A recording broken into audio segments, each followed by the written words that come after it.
یہ جو بے حیائی کا طوفان ہماری سوسائٹی میں پھیل گیا ہے، ٹک ٹاک پہ لڑکیاں بے غیرت بن چکی ہیں، کوئی باپ پوچھنے والا نہیں، کوئی بھائی پوچھنے والا نہیں. پہلے شادی بیاہ میں ناچ گانے ہوتے تھے، بھنگی چمار قسم کے لوگ، ان کی عورتیں ناچتی تھیں. لوگ برا سمجھتے تھے کہ یہ بھنگیوں کا خاندان ہے، ان کی عورتیں مردوں کے سامنے ناچتی ہیں، میراثی ہیں، ڈھولکی ہیں، خاندانی لوگ نہیں ہیں. لیکن اب یوٹیوب کی دنیا جب سے عام ہوئی ہے، سارے ڈھول کی میراثی نکل کے، بولو آپ کو نہیں پتا ڈھول کی میراثی کسے کہتے ہیں؟ سارے ڈھول کی ایکسپوز ہو رہے ہیں، بتا رہے ہیں کہ ہمارا خاندان یہ ہے، ہماری خاندانی روایات یہ ہیں.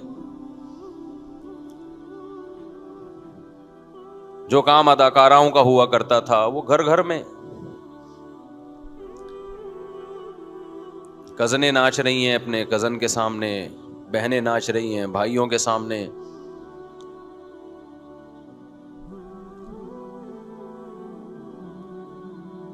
تو ایک چیز پھیلتی جا رہی ہے، روک ٹوک نہیں ہے، روک تھام نہیں ہے. جس نے بنایا، جس نے پیدا کیا، اس کو ایسا ڈکشنری سے نکالا ہے، ایسا اس کو پسے پش ڈالا ہے. جس کا یوٹیوب چینل نہ چل رہا ہو، اپنی خوبصورت بیوی کو لے آئے گا وہ چلانے کے لیے.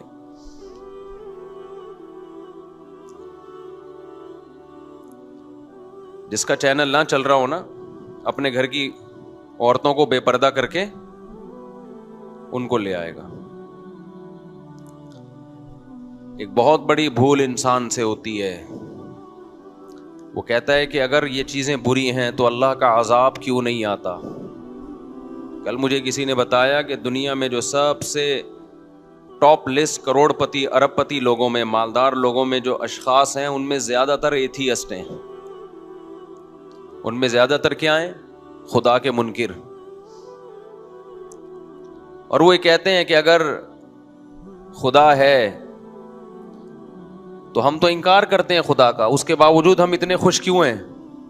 ہمارے پاس اتنی دولت کیوں ہے؟ ہم سے خدا انتقام کیوں نہیں لیتا؟ ہم سے چھین کیوں نہیں لیتا دولت؟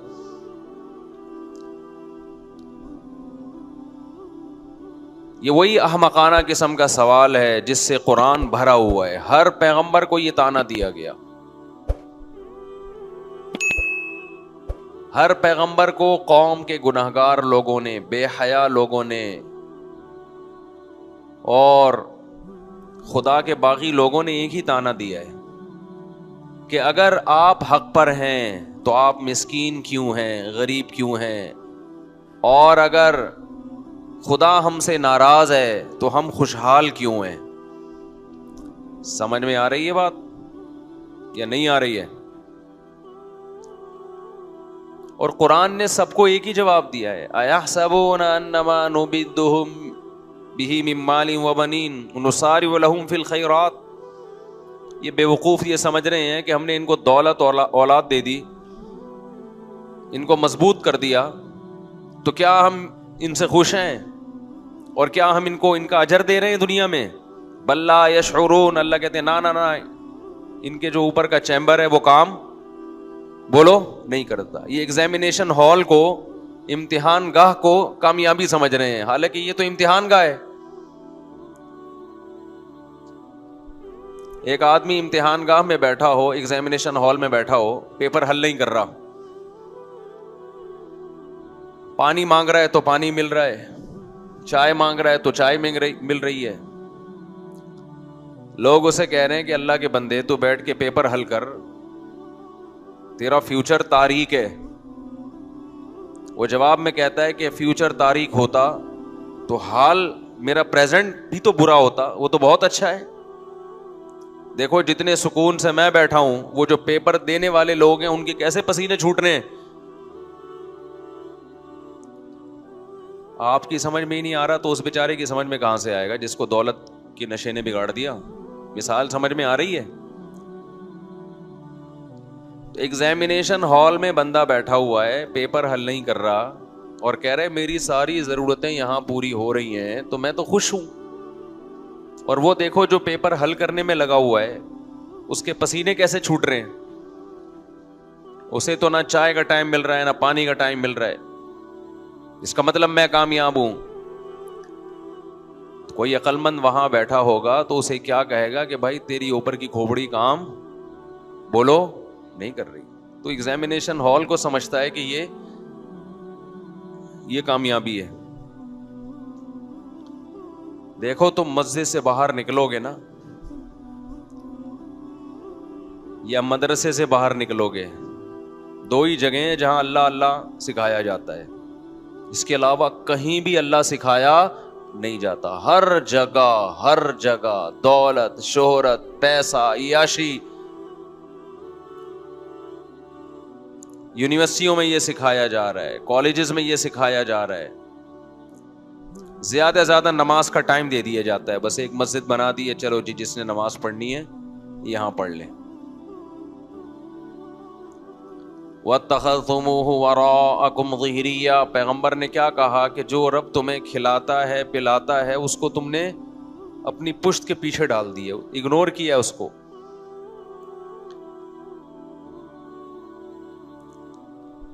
کس قدر شدید وعیدیں مرد اور عورت کے اختلاط پر. کیسے سورہ نور میں اللہ نے عورت کے لیے پردے کے حکام نازل کیے. ہم تو اس کو رو رہے ہیں کہ گھروں میں بھابیاں پردہ کریں دیور سے, جیٹ سے. یہ تو اللہ کا حکم ہے. لیکن آپ ماحول دیکھو, ایسا بند ٹوٹا ہے بے حیائی کا, ایسا ٹوٹا ہے.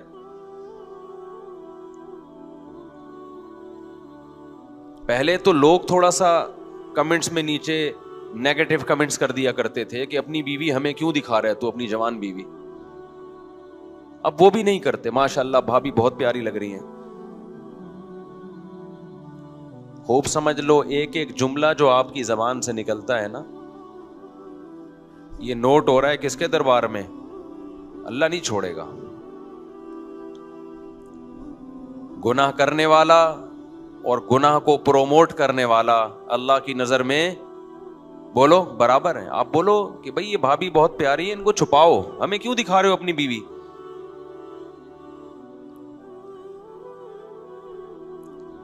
پیسہ ہی سب کچھ ہے بھائی.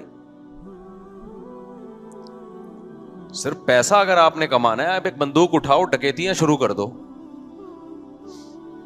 ڈاکو نہیں کماتے کیا پیسہ؟ مگر عزت بھی بیچتے ہیں, غیرت بھی بیچتے ہیں. تو اس وقت کا جو سب سے بڑا فتنہ ہے, رسول اللہ صلی اللہ علیہ وسلم صحیح بخاری صحیح مسلم کی حدیث میں جس کی پیشگوئی کر چکے ہیں, ما ترکت بعدی فتنة اضر علی الرجال من النساء. آپ صلی اللہ علیہ وسلم نے فرمایا میں نے اپنے بعد مرد کے لیے عورت سے بڑا کوئی فتنہ نہیں چھوڑا. میرے اس بیان کو بھی غلط رخ دیا گیا. کسی لبرل صاحب نے میرا یہ بیان چلایا کہ یہ دیکھو عورتوں کو برا کہہ رہے ہیں, عورت کو کہہ رہے ہیں فتنہ.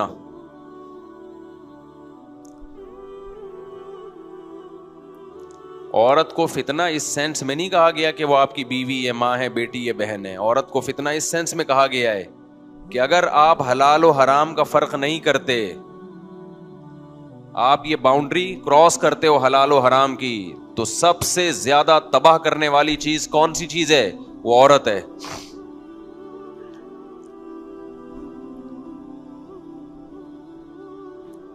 جو لوگ اپنے گھر کی عورتوں کو بے پردہ ہو کے لا رہے ہیں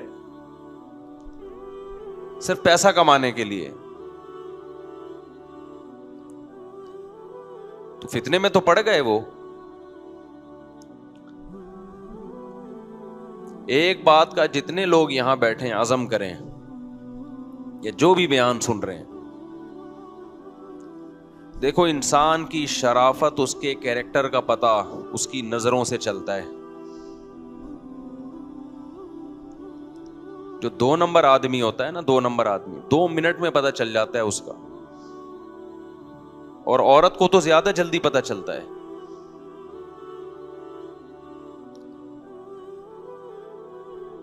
ہمارے ایک دوست نے بتایا, میرے پاس تو کیسز آتے ہیں نا, بیسیوں قسم کے واقعات آتے ہیں میرے پاس. جو واقعات آتے ہیں اگر میں سارے آپ کو بتانا شروع کر دوں آپ پاگل ہو جاؤ گے. آپ بولے گے یہ ہو کیا رہا ہے. نفسیاتی کیسز بھی بہت آتے ہیں, وہ ایسی نفسیاتی بیماریاں ہیں کہ آپ خود پاگل ہو جاؤ گے. میں بتاؤں گا نہیں, وہ پھر وہ سمجھ جائیں گے میری بات ہو رہی ہے. یعنی میں نے یہ تجزیہ کیا ہے کہ جس کو دنیا میں کوئی غم نہیں ہے نا, وہ سب سے زیادہ ڈپریشن کا مریض ہے. تھوڑا بہت غم لگا کے رکھنا چاہیے تاکہ اسی میں الجھا رہا ہے آدمی, وہ چھوٹا غم ہوگا. خدا کی قسم اگر آپ کی زندگی سے اللہ نکل گیا نا, اس سے بڑی ٹینشن دنیا میں کوئی نہیں ہے. تو ہمیں سیکھنے کا موقع ملتا ہے لوگوں سے. سب کچھ ہو گئے بھی ٹینشن میں تو کیوں ہے بھائی, حیرانگی اس پہ ہوتی ہے. ٹینشن لے بھی رہا ہوتا ہے, ٹینشن دے بھی رہا ہوتا ہے. اس لیے نا چھوٹے موٹے غم سنبھال کے رکھا کرو, فائدہ ہوتا ہے. صحت بھی صحیح رہتی ہے اس سے. تھوڑی سی ٹینشن میں اسی میں مشغول رہتا ہے آدمی. جیسے غربت ہے, تھوڑی سی ٹینشن ہے نا, یہ لگی رہے اچھا ہے. جب پیسہ آ گیا نا تو بڑی بڑی ٹینشن ہے, پھر خاندانی قسم کی ٹینشنیں پالو گے. اگر بغیر دین کے آیا, دین کے ساتھ آئے پھر نہیں ہے. غریبوں کی ٹینشنیں بہت ہلکی پھلکی ہوتی ہیں, مالداروں کی ٹینشنیں ایسی ہوتی ہیں کہ عام آدمی تو ٹینشن سن کے پاگل ہو جائے. ان کے غم بہت بڑے بڑے ہیں. یہ دور کے ڈھول سہانے ہیں میرے بھائی, یہ دور کے ڈھول سہانے ہیں. شکر کرو, نبی صلی اللہ علیہ وسلم نے فرمایا جس کو بقدر ضرورت روزی مل گئی نا اور قناعت کی توفیق مل گئی, حدیث کا مفہوم ہے سب سے زیادہ خوش قسمت ہے وہ.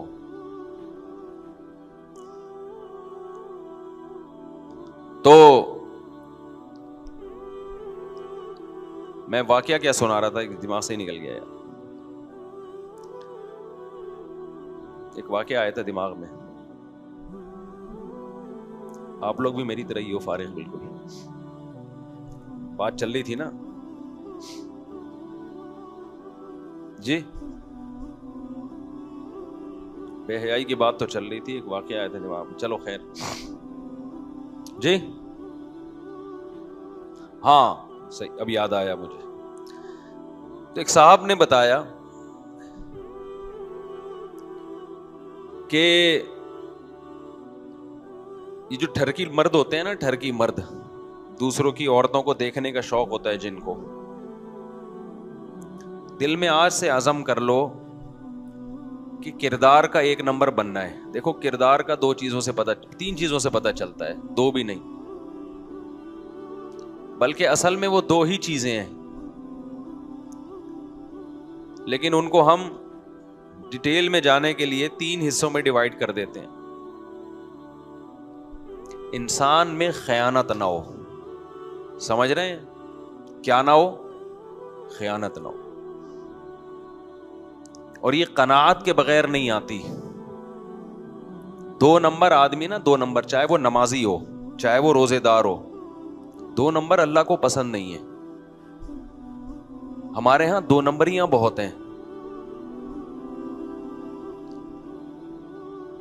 خیانتیں بہت ہیں. خیانت کا مطلب کیا ہے, کسی نے آپ کے پاس کوئی امانت رکھوائی, آپ پہ ٹرسٹ کر کے, آپ پہ اعتماد کر کے کہ 1 نمبر آدمی ہے, آپ نے اسی کی چیز دبا لی یا اسی میں سے چوری کر لی. بہت بڑا جرم ہے یا نہیں؟ ایک شخص آپ پہ اعتماد کر رہا ہے اور آپ اسی تھالی میں چھید کر رہے ہو, آستین کے سانپ بن رہے ہو.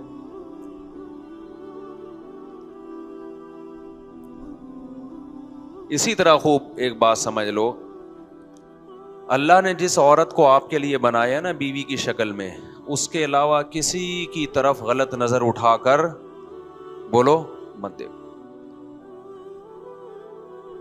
لوگ بتا رہے ہوتے اپنے حالات, ہم نے فلاں پہ اعتماد کیا, ہمارے گھر آیا, میری بیوی پہ نظریں ڈال کے بیٹھ گیا. آستین کے سانپ اسی طرح ہوتے ہیں نا.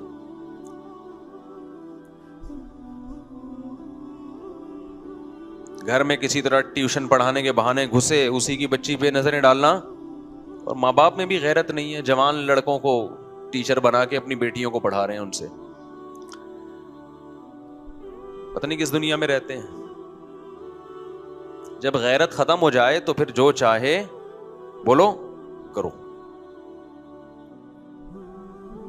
دیکھو انگریز کا مسئلہ جو ہے نا صرف ترقی ہے. انگریز نے اپنی تمام فکروں کو سمیٹ کر ایک چیز کو فوکس کر لیا ہے کہ ہم نے ترقی کرنی ہے. غیرت گئی بھاڑ میں. ہم بھی کیا بن رہے ہیں بولو نا, انگریز. ہمارے حکمرانوں کا بھی ہدف وہی ہے, ہمارا بھی وہی ہدف ہے, یونیورسٹیوں کا بھی وہی ہدف ہے, کالجز کا بھی وہی ہدف ہے. تو غیرت ویرت یہ کچھ دنوں میں ڈکشنری سے یہ الفاظ نکل جائیں گے. لوگ پوچھا کریں گے یار یہ ہم اپنے باپ دادا سے سنا کرتے تھے حیا شرم غیرت, یہ کیا ہے؟ وہ کہیں گے اس پہ ایک مقالہ لکھا ہے ایک فلاں کالم نگار نے, کچھ غیرت کے بارے میں کچھ لکھا ہے, ونس اپون اے ٹائم ہوا کرتی تھی. یہ چیزیں رہ جائیں گی اس طریقے سے, سمجھ رہے ہو؟ یہ ہونے والا ہے سوسائٹی میں. جن لوگوں نے اپنے گھروں کو بچا لیا خدا کی قسم وہ بچ جائیں گے, ورنہ گدھے گھوڑے پیدا ہوں گے مستقبل میں, انسان پیدا ہونا بند ہو جائیں گے. ہم ایک دفعہ شب جمعہ میں گئے, وہاں ایک تبلیغی بزرگ بیان کر رہے تھے, بہت پرانی بات ہے. انہوں نے کہا کہ اب مرد اور عورت نہیں پیدا ہو رہے ہیں, نر مادہ پیدا ہو رہے ہیں. مرد اور عورت پہلے زمانے میں پیدا ہوا کرتے تھے, اب کیا پیدا ہو رہا ہے؟ نر مادہ. نر کی ڈیفینیشن ہے مادہ کی طرف بھاگے, مادہ کی ڈیفینیشن ہے نر کو دیکھ کے نر کی طرف بھاگے. جانوروں میں مرد عورت ہوتے ہیں, نر مادہ ہوتے ہیں, نر مادہ ہوتے ہیں. نر کو جہاں مادی نظر آئے گی بھاگے گا اس کی طرف. وہ یہ بھی نہیں دیکھتا کہ مجھے کوئی دیکھ رہا ہے کہ نہیں دیکھ رہا, پبلک پلیس ہے یا کوئی کہیں میں تنہائی میں ہوں, وہ نہیں دیکھے گا یہ میری بیوی ہے یا نہیں ہے. گدھا دیکھتا ہے. گدھے کو جب گدھی نظر آتی ہے تو کوئی اس میں غیرت اور شرم اور حیا ہے اس میں؟ تو یہ جو انسان پیدا ہوں گے نا فیوچر میں, جو سوسائٹی, سائنسدان تو ہوں گے, اچھے ڈاکٹر بھی ہوں گے, اللہ کی نظر میں گدھے گھوڑے ہوں گے یہ. دیکھو ہم انسانوں سے پوچھتے ہیں کہ مہذب کون ہے اور غیر مہذب کون ہے. انسانوں کی نظر میں تہذیب کا معیار ایک الگ ہے. انسانوں کی نظر میں مہذب انسان وہ ہے جو 3 پیس سوٹ اور ٹائی میں گھومتا ہو, پیسوں کے معاملے میں 2 نمبری نہ کرے اور نوٹ چھاپنے کی مشین ہو. یہ مہذب آدمی ہے انسانوں کی نظر میں. چاہے وہ زنا کرتا ہو, ہومو سیکسولیٹی میں مرتکب ہو, اس سے ان کی صحت پہ کوئی ابا اماں کو اولڈ ہاؤس میں جمع کرا دے, رشتہ داری توڑتا ہو, اس سے کوئی فرق نہیں پڑتا. انسانوں کی نظر میں ایک عورت 1 مہینے میں 100 دفعہ زنا کرتی ہے, بدکاری کرتی ہے, وہ غیر مہذب نہیں ہے, کیونکہ کہتے ہیں اس کا پرسنل معاملہ ہے. یہ اللہ کی نظر میں میرے بھائی اس کو مہذب نہیں کہتے. اللہ کی نظر میں وہ غریب جو ٹماٹر کا ٹھیلا لگا کے ٹماٹر بیچتا ہے اور دھوتی بنیان میں گھومتا ہے, لیکن نہ 2 نمبری کرتا ہے نہ خیانت کرتی ہیں اس کی آنکھیں, تو اللہ کی نظر میں یہ مہذب ہے. اور جو پہلا ہے وہ گدھے گھوڑوں جیسا ہے اللہ کی نظر میں. سمجھ میں آ رہی ہے بات کہ نہیں آ رہی ہے؟ اسی بات کو ہم سمجھا رہے ہیں. اخلاق اور تہذیب کا کرائیٹیریا جو خدا نے بتایا اس کو ماننا پڑے گا آپ کو. آپ پوچھ رہے ہو غیروں سے, انسانوں سے پوچھ رہے ہو, کلچر سے پوچھ رہے ہو. آپ کلچر تباہ کرے گا آپ کو. کلچر غلط سمت میں لے کے, کلچر خودکشیوں کی طرف لے کے جا رہا ہے, ڈپریشن کی طرف لے کے جا رہا ہے.